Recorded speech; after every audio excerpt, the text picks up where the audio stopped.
જોઈ શકો છો આવું પિલ્લું બનાવવા માટે તમારે મારો આખો વિડીયો જોવું પડશે અને લાઇક શેર સબસ્ક્રાઈબ કરવાનું ભૂલતો નહીં. આવું સરસ મજાનું પિલ્લું તમે જોઈ શકો છો. સરસ મજાનું આયન પિલ્લું છે. તમે કોઈ બી એ બનાવો તો પ્રિન્સેસ ટક્સવાળી બ્લાઉઝ બનાવો તો આરામથી તમે અહીં ગાડી પ્રેસ કરી શકો છો. જોઈ શકો છો. તો ચાલો બનાવીએ આ પિલ્લું કેવી રીતના બને છે તે. જોઈ શકો છો મિત્રો, આ ડબલ ગળી કરેલું કાપડ લેવાનું છે અને તમારે રાખવાનું છે 4 ઇંચ. અહીંયા પણ 4 ઇંચ અને આ બાજુ પણ 4 ઇંચ કરીને સ્ટ્રેટ લાઈન આપી દેવાની છે.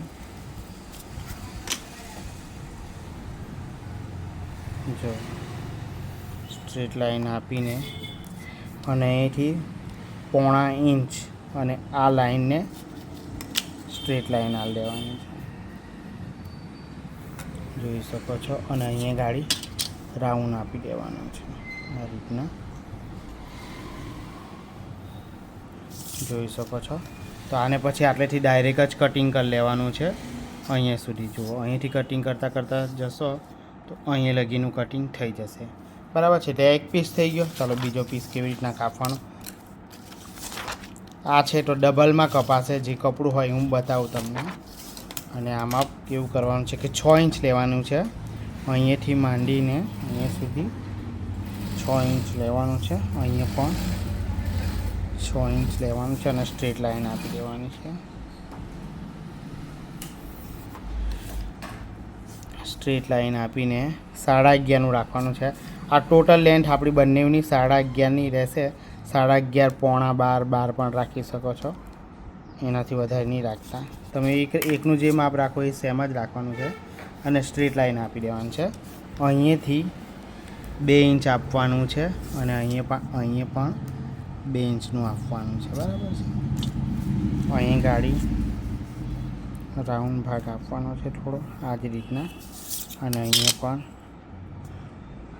આ રીતના. અને પછી મેચિંગ થાય, જ્યાં પણ મેચિંગ થાય અહીં 2 પર મેચિંગ થવું જોઈએ તો એ થઈ ગયું. અને આ બાજુ પર આ રીતના આવશે. જ્યાં 2 ઇંચ પર મેચ થાય એટલે આ ભાગ આ રીતના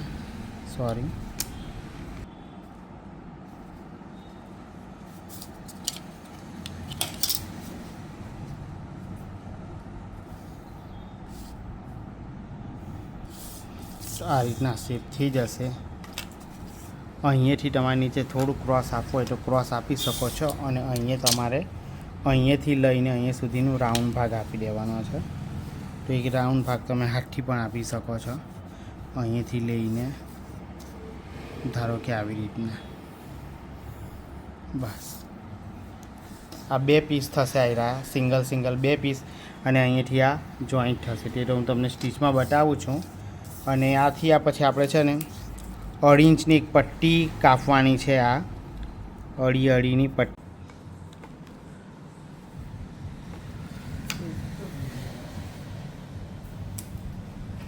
मैंने तो अभी ये चालू किया.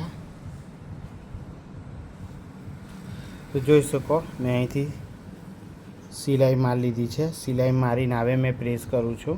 સિલાઈ આઈ થિંક તમને બતાડવાની જ રહી ગઈ. તો આ રીતના કરીને એમ બરાબર અસ્ત્રી કરી દેવાનું છે. તો ચાલો મેં અસ્ત્રી મારી લેવું. તો જોઈ શકો છો આયન મારીને સરસ થઈ ગયું છે. તો હવે આપણે અહીંયા ધાર સ્ટીચ આપી દેવાની છે. એક આ બાજુ આપી દેવાની છે અને એક આ બાજુ.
જોઈ શકો છો મિત્રો.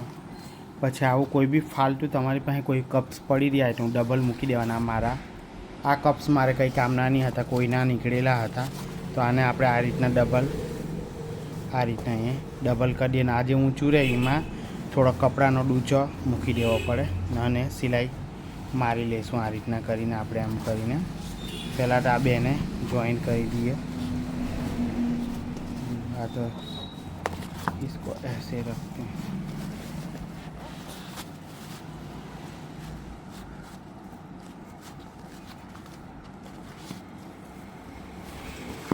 लगे एक इंच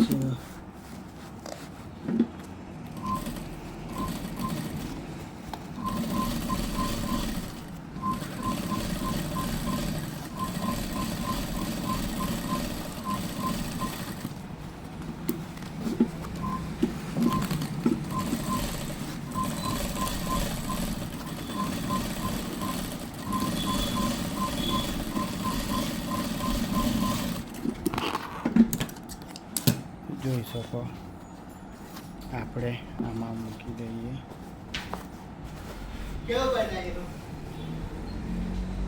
તો જોઈ શકો આવા નાના ટુકડાથી થોડુંક આને આપણે ટાઈટ કરી દઈશું. આવા નાના નાના ટુકડાઓને અંદર કાપીને મૂકી દેવાના છે, એટલે થોડું અહીં ગાડી ટાઈટનેસ આવી જાય.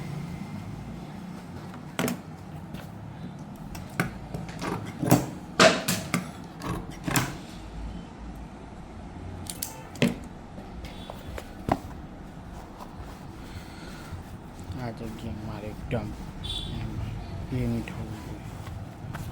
આ રીતનું એકદમ શું કહેવાય, એકદમ ટાઈટ રહેવું જોઈએ. એટલું રહેશે એમ તમે ઘણું બધું મૂક્યું છે.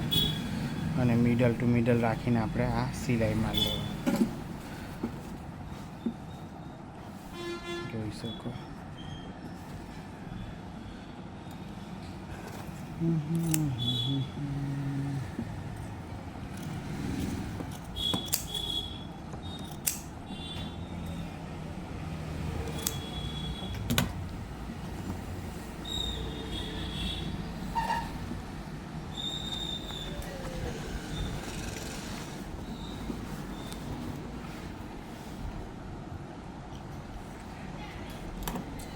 બહુ જ ખેંચીને મારવાનું છે, તો આપણે હવે ખેંચીને સિલાઈ મારી લઈશું.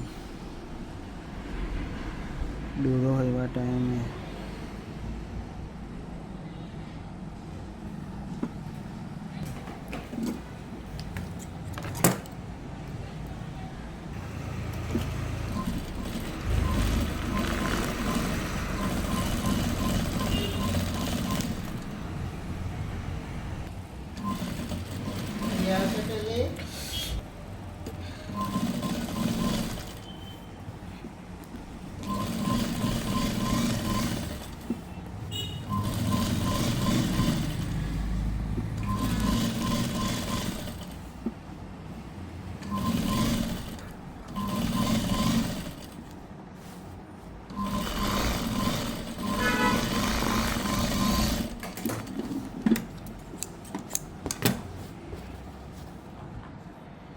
જોઈ શકો છો મિત્રો. સરસ મજાનું મસ્ત થઈ ગયું છે. આવું તમે ટાઈટ કરી દેવાનું એટલે કમ્પ્લીટ થઈ જાય. જોઈ શકો છો મસ્ત. હવે આપણે બાકીનું કામ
તો જોઈશો કે આવું પલટાઈ દેવાનું છે બધી સાઈડથી.